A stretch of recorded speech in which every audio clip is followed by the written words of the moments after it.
Caro ouvinte, hoje vos convido a refletir comigo, Marco Aurélio, sobre um momento de enorme comoção, a morte recente do Papa Francisco. Como imperador e filósofo, acostumado à transitoriedade do poder e das vidas, observo a efervescência de luto e inquietação social que se segue ao desaparecimento de figuras tão carismáticas. A morte, para os estoicos, jamais acarreta pânico, mas sim nos permite ponderar sobre a natureza da existência e dos desdobramentos políticos que ela provoca. Pouco após sua morte, registra-se que o mundo inteiro reverberou a notícia.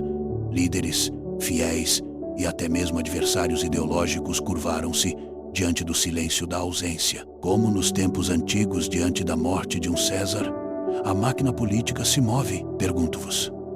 A tristeza que se espalha é genuína ou, como tantas vezes, é também sintoma da preocupação pelos rumos do poder e pelas oportunidades que o vácuo deixado irá gerar? No Vaticano, o ritual segue estritamente codificado. O cardeal Camerlengo anuncia o falecimento e sela os aposentos do Papa, gesto simbólico de guardar os segredos do trono de Pedro. Mas o que tal ritual revela sobre a sociedade contemporânea? Através do véu da tradição, percebe-se uma busca pelo controle e pela ordem em meio ao caos. Como eu mesmo escrevi, tudo o que acontece é tão natural quanto a rosa no verão e os frutos no outono. É destino e se enfrenta com serenidade. Foca-se nos desdobramentos políticos. A igreja entra em sede vacante. O mundo especula. Os cardeais se preparam para o conclave. A expectativa é semelhante àquela dos senadores em Roma, aguardando o próximo imperador. Em um mundo movido pelo instantâneo, a imprensa preenche os vazios temporais com análises e rumores. O povo, amparando-se em esperança ou temor, expõe o desejo de estabilidade. Mostra-se, aqui, o quanto somos reféns das paixões e não do raciocínio. A cobertura midiática avassaladora amplifica as emoções coletivas. Não apenas a credulidade dos fiéis, mas todos são tomados por uma espécie de febre ritualística. Monumentos iluminam-se, autoridades enviam condolências e, por um momento efêmero, a sociedade parece unida em torno do luto. Porém, logo surgem discussões sobre o futuro. Um sucederá ao outro. Como as ondas sucedem-se no mar. Segundo o estoicismo, tudo é efêmero. O verdadeiro valor não está nos rituais, mas nas ações éticas e contínuas. A morte do líder força a sociedade a confrontar questões profundas.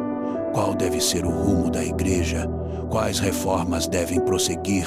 Qual o papel da espiritualidade em um mundo cada vez mais dilacerado por divisões? Recordo-vos, a ordem do universo não se curva aos desejos dos homens, e a grandeza está em agir conforme a natureza, com justiça, temperança e coragem, não buscando reter o que se esvai, mas respondendo com virtude ao chamado do momento. No Brasil, país de imensa população católica, o impacto é gigantesco. Governantes decretam luto, multidões relembram momentos de proximidade durante a visita do Papa em 2013, e padres, bispos e fiéis unem-se em oração. Isso mostra na prática a potência do símbolo, mas também expõe o quanto tendemos a esquecer o ensinamento mais central do estoicismo. O apego às lideranças é natural, mas sua perda deve ser recebida com aceitação e discernimento, não desespero.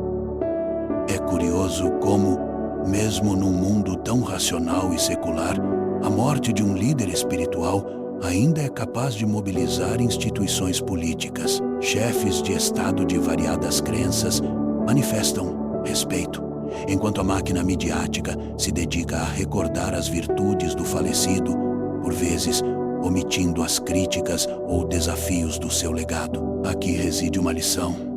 Façamos o exame atento dos fatos, pois a paixão dos momentos tumultuosos pode obscurecer o juízo reto. Consideremos o legado deixado. Papa Francisco destacou-se pela defesa dos marginalizados e por sua preocupação ambiental. Reformador na Cúria e adepto do diálogo, pautou-se não pela rigidez doutrinária, mas pelo apelo à compaixão e pelo acolhimento ao diferente. Isso incomodou conservadores, ao mesmo tempo que despertou esperança nos desvalidos. A sociedade pós-morte se divide entre o desejo de continuidade e o apetite por ruptura. Recordo, tudo o que é útil à coletividade permanece mesmo após a morte das pessoas. A sucessão se aproxima, o conclave se reúne. A fumaça, ainda ausente dos telhados, simboliza a incerteza política. Enquanto uns clamam por reformas mais profundas, outros desejam um retorno à tradição. Eis a luta eterna entre a inovação e o apego aos costumes. Cada geração enfrenta seu próprio dilema diante da transitoriedade do poder. Como já expressei, o universo é mudança, nossa vida, o que dela fazemos. A sociedade, assim, projeta esperanças no novo Papa, mas não pode esperar milagres vindos do topo. Nas redes sociais, as homenagens se misturam a críticas veladas, memes e teorias. Aqui, vejo a ânsia moderna por participação. Todos desejam ser protagonistas, opinar e expressar sentimentos, mesmo que efêmeros. Isso desnuda uma das maiores misérias de nossa época, a superficialidade das reações e o esquecimento rápido das verdadeiras virtudes que, para nós, estoicos, sempre residirão no domínio de si e na prática do bem, não nas palavras ocas. O ritual público do luto, missas, iluminações, discursos, é ao mesmo tempo homenagem sincera e mecanismo de coesão. Em tempos de crise, tais gestos renovam o pacto social em torno de símbolos compartilhados, sustentando a comunidade. Mas, advirto, devemos nos vigiar para que tais rituais não se tornem apenas espetáculo, esvaziando-se de sentido. Somente a reflexão sobre a virtude e o agir ético podem transformar o luto em renovação verdadeira. Nos bastidores do poder eclesiástico, inicia-se a disputa sutil. As linhas divergentes já especulam nomes e estratégias para o futuro pontificado. Isso recorda os salões do Congresso em minha Roma, onde a morte de uma autoridade trazia não o fim, mas a abertura de novas batalhas. É do destino, e nada foge à natureza cíclica dos eventos políticos. O poder pouco repousa, apenas troca de mãos enquanto permanecemos humanos, com nossos anseios e virtudes, vícios e fraquezas. No coração dos fiéis, no entanto, o que segue é um vazio existencial. Perguntam, quem guiará agora?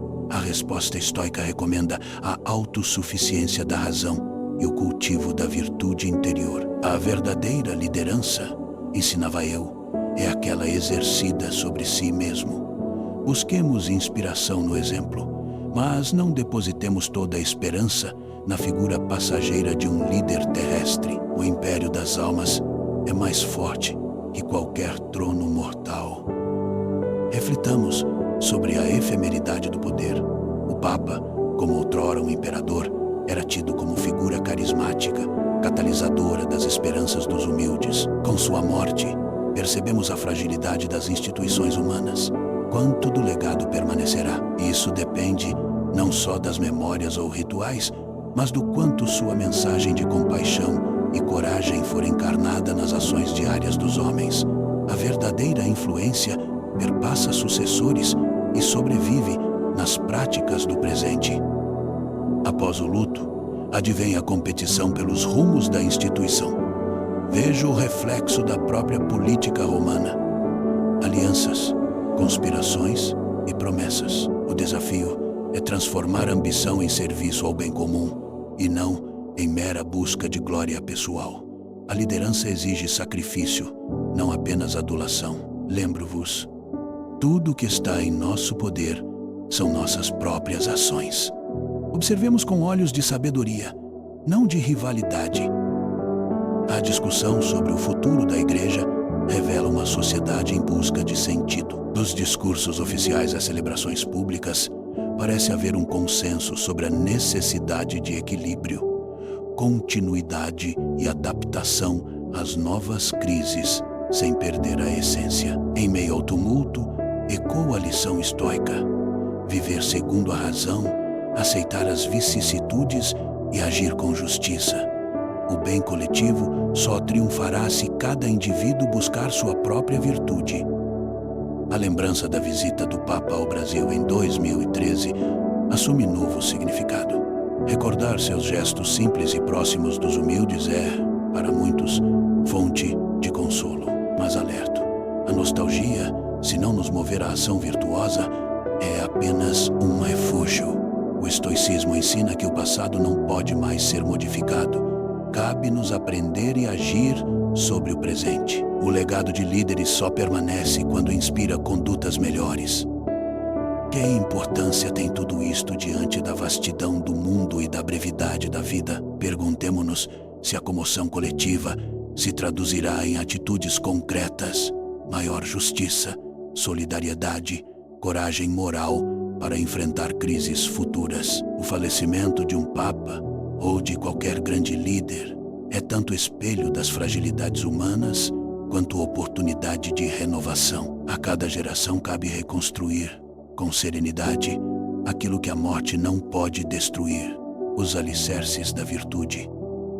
Em conclusão, deixo-vos a moral desta narrativa: encarar a perda com serenidade e agir com responsabilidade ética é o maior legado que um grande líder pode nos inspirar. Que a morte de uma figura como o Papa Francisco não seja apenas motivo de lamento, mas de reflexão profunda sobre nossos próprios compromissos com a justiça e a compaixão. Somente assim daremos sentido ao ciclo eterno de vida, poder e morte.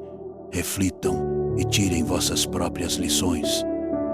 Se esta reflexão estoica sobre a morte do Papa Francisco tocou você, deixe seu like, compartilhe com quem possa se inspirar e comente suas impressões.